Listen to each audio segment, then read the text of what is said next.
और संसद में सुधांशु त्रिवेदी जी, बीजेपी के प्रवक्ता और सांसद, संसद में सुधांशु त्रिवेदी जी कविता सुनाते हैं। मन में है धैर्य और तन में है प्रचंड शौर्य, बन चंद्रगुप्त मौर्य प्रलय मचाएंगे। क्यों मचाएंगे? क्योंकि महाराणा और शिवा की संतति का हाथ है हम पर। वो कहते हैं कि महाराणा प्रताप और शिवाजी की संतति का हाथ है हम पर। शीश कट जाए भले ही झुकने ना पाएंगे, बार बार छेड़िए ना भारत स्वाभिमान को, अन्यथा बाद में बहुत पछताएंगे। सौगंध माँ भवानी की उठेगी तलवार, जहां आपके घरों में चिलकौवे मंडराएंगे।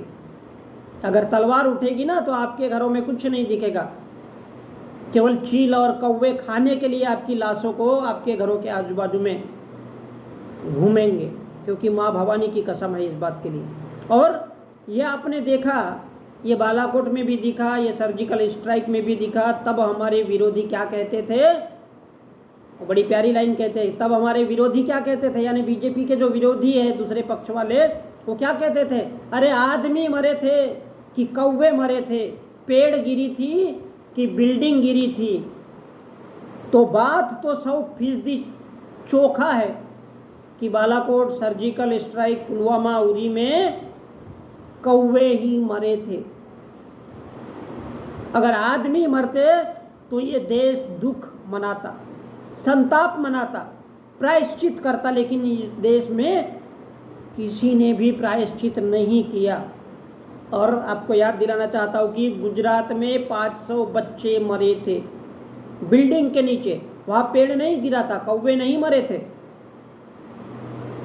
बिल्डिंग गिरी थी। वहाँ पेड़ नहीं गिरा था, बिल्डिंग गिरी थी और 500 बच्चे मर गए। और इसलिए वो बड़ा प्यारा लाइन कहते हैं कि मन में है धैर्य और तन में है प्रचंड शौर्य, बन चंद्रगुप्त मौर्य प्रलय मचाएंगे। चंद्रगुप्त ये मौर्य एक ऐसा शासक है इस देश में जिसको सांड इतिहास में लिखा गया है।